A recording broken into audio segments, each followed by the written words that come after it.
Now we're back to complete chapter 4 of Rebecca McLaughlin's book, Is Christmas Unbelievable? Again, a fun little short book, and if you haven't had the opportunity yet to read it, please do. A lot of great stuff. Especially for less than 50, or maybe less than 60 pages of reading. I think it's at 60. And it's compact, fun, and a lot of great stuff. And so today, 4th chapter, kind of wraps it all up, The opening question, which is the title of the chapter, is why does it all matter? And just going off what you said, this is by far my favorite chapter of the whole book. And it does wrap it all up together, but it kind of, why are we Christians also? Because it kind of not answers that, but gives us the ability to dig in a little more on and, confirm why we're doing this, and how everyday life is based on the Christian faith, really, in our area and around the world. So, what was one of your biggest takeaways from this? Biggest takeaway, man. There was just so much. So one thing she does throughout the chapter is kind of underlying. This is how important Christmas is for as Jesus coming into the world, and how it sets up everything else, and not just the Christmas story, or I would say the New Testament, but also its impact onto the world. One of the things I noted was his last name. I still could rattle my mind. Harari. He asked her near the bottom of 48. If we do not believe in the Christian myths about God, of course he's Jewish, creation of souls, what does it mean that all people are equal?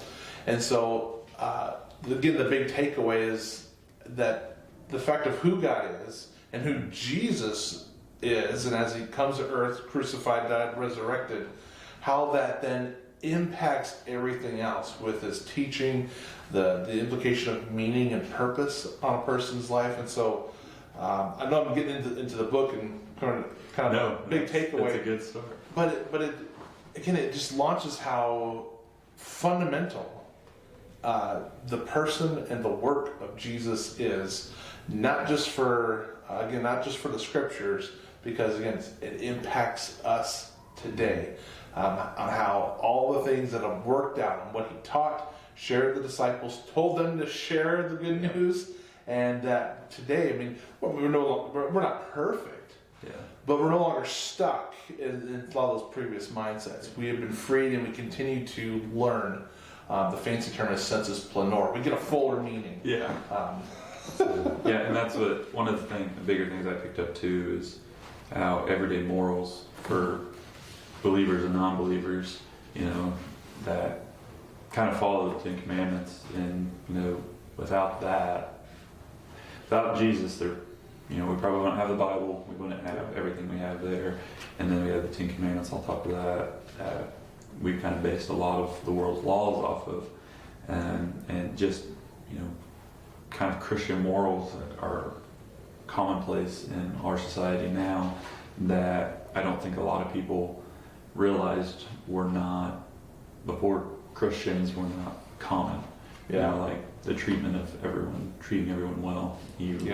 If you weren't a part of that group, you were not treated well usually in that scenario. So, and that was one of my bigger takeaways of this, is kind of, the moral side of it. Random thought, I didn't even have in my notes, as you mentioned that, not treating people equal. What's interesting in the ancient world, especially in the time of, even back to the Old Testament, not just including the time of Jesus, is that they didn't have an understanding of race like we do. And of course, we deal with a lot of racial issues today. But for them, it wasn't a matter of skin color; it was a matter of ethnicity. And so, if you were part of the right family branch or the right part of tribe, and so. It was the fact that you were of this particular group, and even though you might have the same skin color, your ethnicity along a particular bloodline would create reasons for them to discriminate. I've talked to some guys who have been deployed in the military to Afghanistan and Iraq and some of those areas like that, Pakistan. that's still how it is. It doesn't matter what color you are, it's about depending on what tribe, what village you are from. You know, and Yeah. we have that to a point here, not as a point of wars, but where I'm from, Conway Springs, our big rival's Garden Plain, 15 minutes north. You Yeah. can about walk there in a day, but just because they're so close, the rivalry's pretty big in sports and everything else. But you know, there it's down to, well, if you might kick dirt at me, you may no longer be a part of the earth. You know, Yeah. like it's You might be catching some hands. yeah, catching maybe more than hands. So that phrase, I took a kick out of it. I love it. It's a good one. But Violence is not good, kids. Violence is not Yes. good. But some of the phrases that get created there are, I find, kind of funny just in and of themselves. I agree. So But yeah, that was it's. Yeah, we'll just that point I can get into a little bit later as we start going through this. yeah, so she gets in there.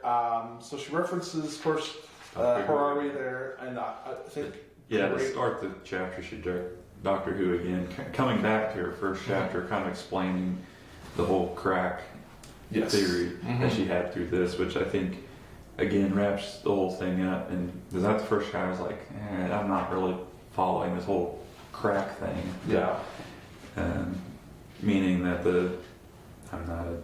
never watched Doctor Who, just the Doctor, so whoever that guy is, that he never returns in the first one, you're kind of, but he sacrifices himself so that the world will be a better place, and kind of comparing but not comparing him to what Jesus did. So I think that was pretty interesting as well, just trying to close up that loophole, but also giving that us our pop culture, our British pop culture that we don't quite understand. But all you Doctor Who fans would, definitely. You've connected, and some of us we're trying to catch up. And then she goes into some of this observations by those, and Dr. Harari, who I mentioned a while ago, from quoted from the book here, there in page 48, an Israeli historian.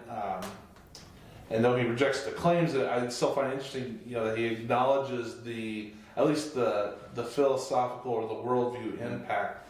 And in fact, to go there to the next page, Tom Holland in his book Dominion, which is on my to get list, and I've heard a lot of great things. So if you like that kind of reading, I suggest that you put that in the to get list too.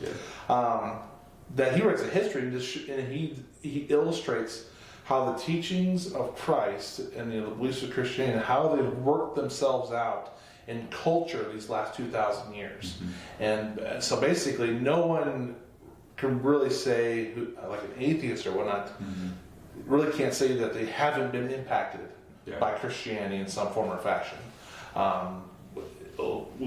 It's really set up the ground, and then she goes right into, it's like Jenga. If you remove Christ and all this stuff, then all this good stuff that's come, you lose the foundation for it. In essence, in the wrong worldview, it can go away. Well, I think the other thing is she was talking about Jenga and the grenade pin part of it. I was thinking about, once you did take away like Germany, back in before World War I and World War II, and we're going back to a pagan belief system, which they did have, hundreds of years ago. But once you took God and Jesus out of it, the atrocities they committed. That was kind of one of the things, is they were believing there were multiple gods, going back to their what they believed was their culture. And once they did that, they viewed so many different people as not people at the end of the day, where I think if they would have stayed the course of what we want to have, what we have. I'm not saying that Christians haven't done bad things. We have the Crusades and all the rest of that. We've had our share of stupid mistakes in God's name, but I do think that was one of the examples, at least I thought in my head of. I'm a big World War II buff, so when I had two grandfathers fighting in the war, and I was able to actually listen firsthand accounts of what they were able to do, you realize everything going on. So that was kind of my example in my head of You know, once you take God and Christ out of, you know, a culture, how that things start falling apart, you know, morally. Yeah. Oh, yeah. And that's where I like the phrase "Jesus sprinkles." I got that from another pastor. Yeah. I really liked it. But and that's where, you know, for culture, even, you know, as culture can slide and regress away from the Christian faith, but it can still have that Jesus sprinkle on stuff. And I think Nazi Germany is a great example, because you have so many who saw that something was going wrong, that the country was going sideways, and tried to, you know, provide a correction. And yet it was so easy for Hitler and the Nazis to placate much of the German church, where there's a story that I heard, I don't know how 100% true it is, but he basically gathers all the clergy and says, you know, your tax benefits will still be good, you know, the money's still going to keep flowing. Yeah. And then Martin Niemöller, who stands up to Hitler, and he goes, "What about the soul of Germany?" And apparently the response was, "The soul of Germany," Hitler says, "leave that to me." And of course, much of the German clergy did. Yeah. And of course, then we saw what happened. So there's another book I've got that's on a lot of the propaganda that the Nazis used to basically persuade, convince, trick people to follow them, and that's where, you know, you watch some of these shows where many Germans, as much as they bought into the economic problems and whatnot that the Nazis were claiming to try to solve, didn't realize how much of the atrocities. And of course, you could argue, you know, were their heads in the sand, or was it hidden from them? But that's where, again, if a nation isn't careful, it can end up losing its soul, so to speak. Yeah. And yeah, what you said, I agree 100%. I can't even comment on it. It was exactly what was going to be said. So yeah. So I've got 1,000 other thoughts. We can go down a tangent about World War II. We can go back to Rebecca's book. Let's keep going. This might be a 4-hour podcast. Oh my goodness.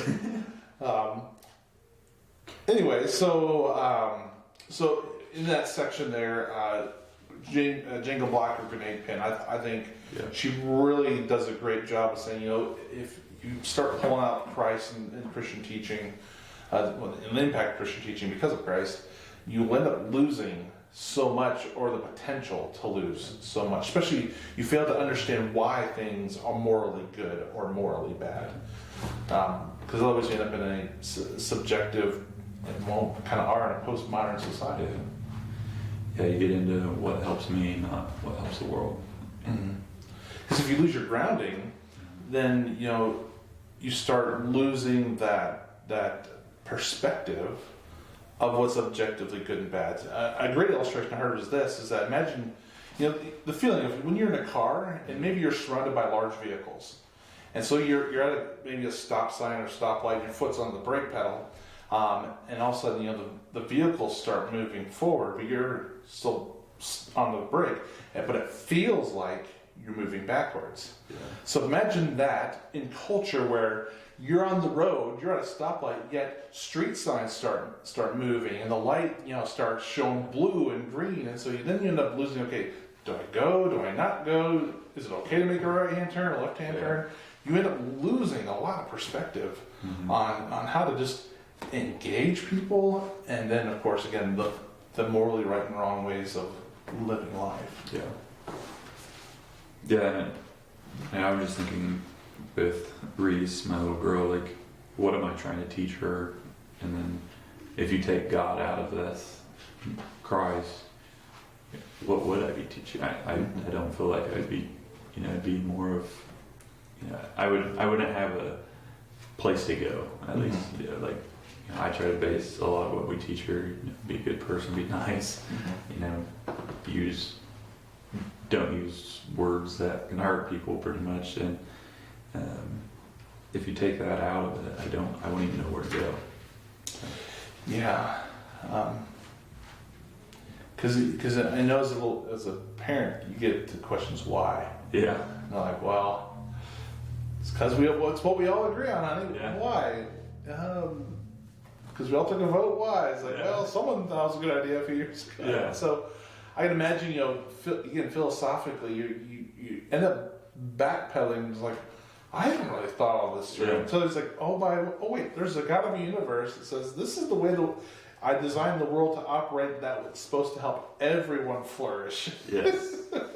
And sin keeps getting in the way. Yeah, that's going to be our way. Yeah. So hopefully. And so in that next section there, then light shines in the darkness. And so the fact that we are in this world that we experience evil, we experience problems, we struggle with our own weaknesses and downfalls, in which then requires Christmas to actually need to happen. That God, out of His love for us, comes down to solve the problem that only He can fix, because we can't do it. Yeah. And any attempts that we've made, we've screwed up royally. Yeah, and that's, God gave us free will to be able to do what we want to do, but I think He made the ultimate sacrifice coming down to save us, to give us the chance with our free will to make the right choices and give us something to kind of live our way.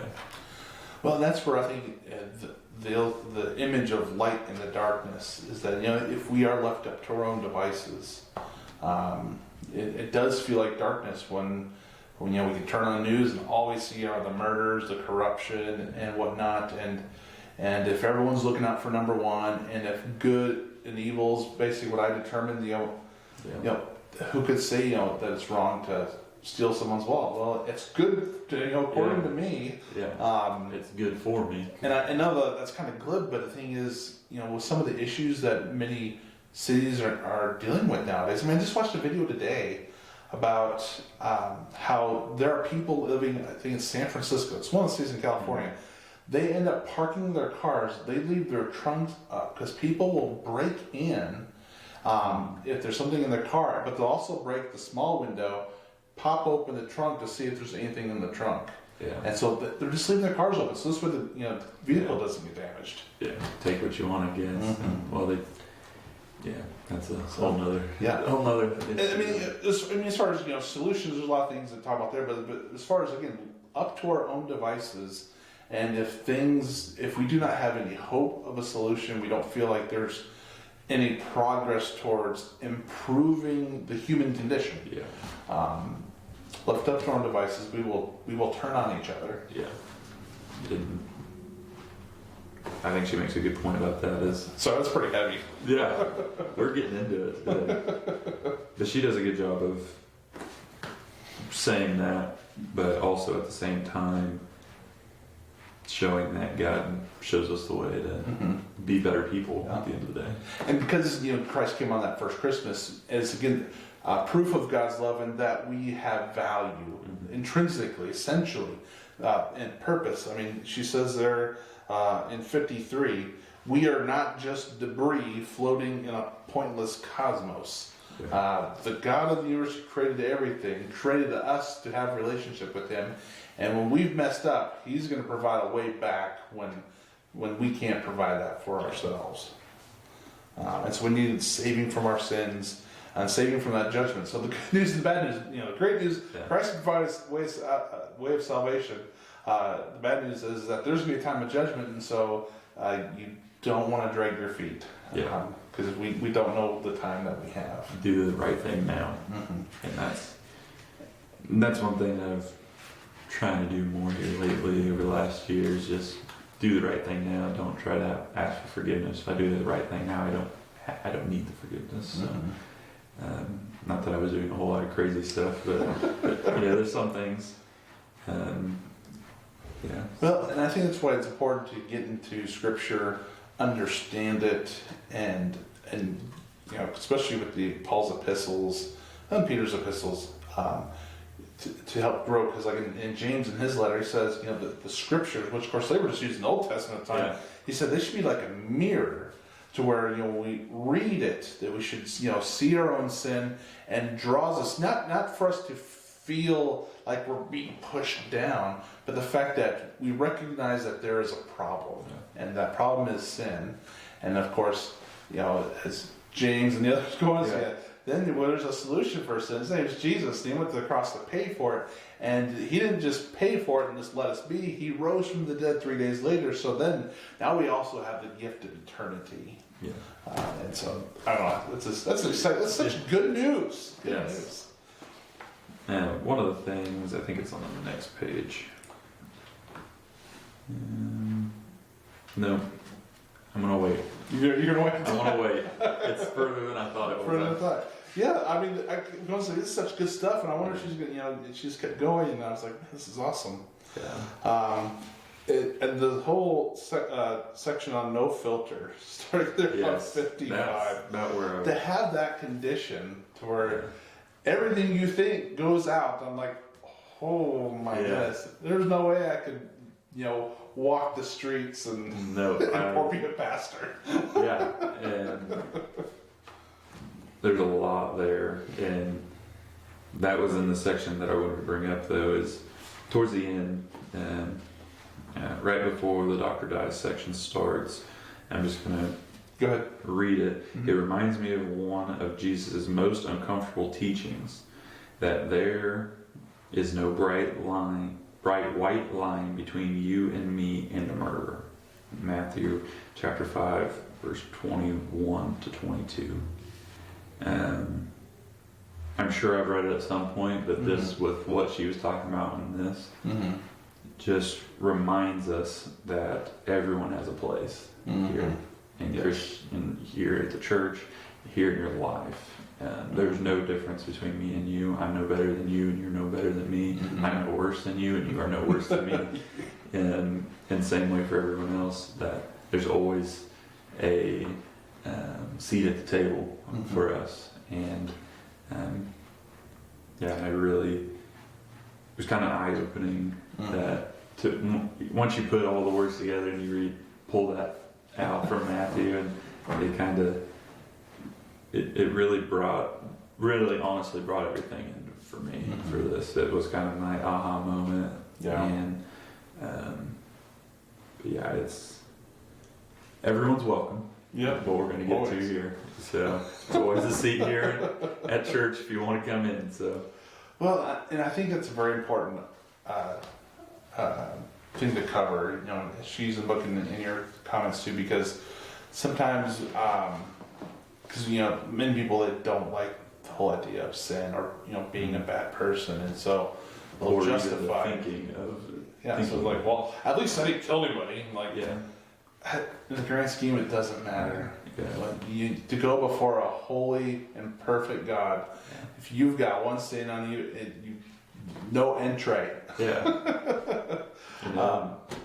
And so that's where a lot of postmodern culture. I know that I referenced it quite a bit last time, and that's what we're in. Is that the good and evil is we end up wanting to decide that for ourselves, and so. We'll use the excuse, well, not as bad as that. So according to my own, system. But of course, there's some people who say, well, lying's bad and doing all this bad. It's like, well, ever lied before? Yeah. I was like, well, you're bad by your own standards. And so even, consistency can be challenging when you're in a postmodern society and there's no, absolute standard to actually guide your life and to strive towards that perfection, which we're supposed to do as Wesleyans, is that being perfected in God's love, so that we are better today than we were yesterday, but we'll be even better tomorrow than we were today.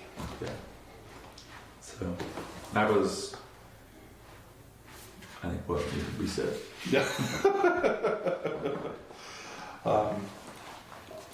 And so she goes further into the Doctor Who illustration there in the Doctor Dies section, starting on page 56, going into 57 and 58.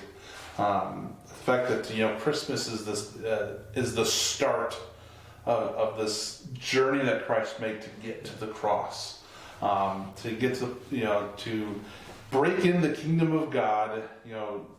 At the pinnacle there of the crucifixion, and of course the resurrection.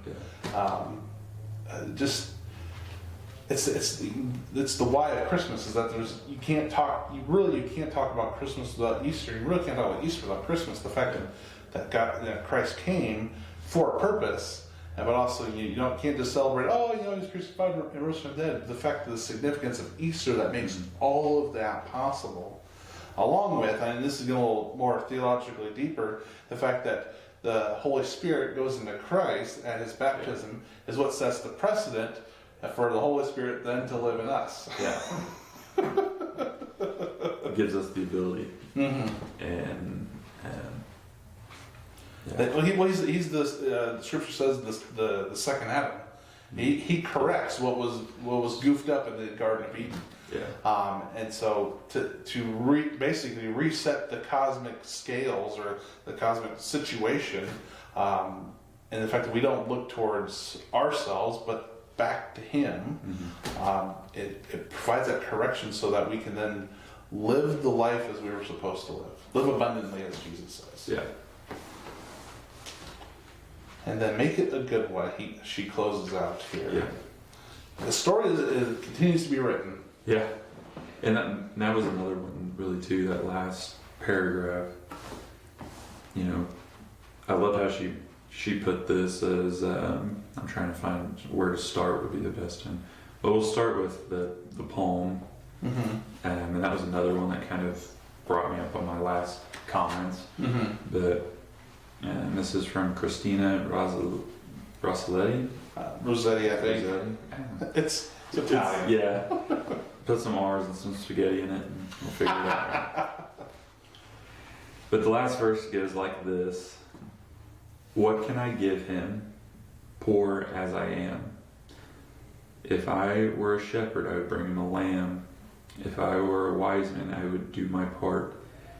Yet what I can give him, I give my heart. That's kind of deep, but not deep. Like if you looked on the surface, you wouldn't see it. If you dig a little deeper, you're realizing that if you give yourself to God, He will give you everything you ever need. And so, I'm kind of been down a little bit further. This Christmas, Jesus gives you the pen to see what you can do. If we were all stories in the end, make yours a good one, eh? So, so I had to throw my Canadian twist. Yeah. Well, this is weird because she's British. Yeah. But she adds in that little Canadian flair there. Yeah. Yeah, they're like the same thing. Oh man. Yeah. This was such a good book, and the fact that reminder there that the story isn't over for us yet. We continue, in essence, and I've described this way on a Sunday morning once or twice, is that basically between Jude and Revelation is where we are at. Yeah. The story continues, even though we're not getting written into the Bible, the book. We are still a part of the story. This is like any of the prophets and those in the ancient times that aren't recorded in the Old Testament or even in the New Testament. Because Luke covers a lot of time, but there's a lot of Christians going on, and so there's still a lot of stuff going on and happening that's gonna we let Jesus right into when it comes to Revelation chapter 21, where everything is final and complete. Yeah. Holy smokes. The fact that, that's the destination, and we're here to have fun with Christ in the midst of the story, and we're going to have our highs and we're going to have our lows, but yet we know what the destination is going to be. Yeah. We know the end of the story. And that's what's exciting. Yes. Is Christmas believable? I say yes. And if we lose focus of that, which kind of with the sermon series, if we lose this why, it impacts everything else. And so we need to understand, when it comes to living life, as she talks about, makes reference to, engaging people, engaging the problems of evil. We have to start with Christ and know the fundamentals of why He came, why He went to the cross, why He raised, and why He wants to be in a relationship with us. Excited to see where it goes. Yeah. Anything else? Not that I can think of. I think we covered it all today. And there's a whole lot of stuff that just talked about. And that's where, again, hopefully, again, you can join us. We're going to do the Bible recap here after the first of the year. Details to come. I know some information got put into the bulletin. I'll try to get on Facebook soon. Hopefully, I'll have a couple more joining us. May have some special guests every Yeah. once in a while. So Bible recap. If you want to join us, check out the book. Make sure you get your own copy. Bible reading plan. We're going to go through the weekly discussion questions here as a group. Or if you're like, you know what, I want to get together with some friends and family. By all means, do so. Call each other up and say, hey, let's do our own group. But we just want to make this available to you. If that is just not possible as far as timing wise, or family lives 2,000 miles away. So Hey, there's FaceTime and all that you can do. Oh, So yeah.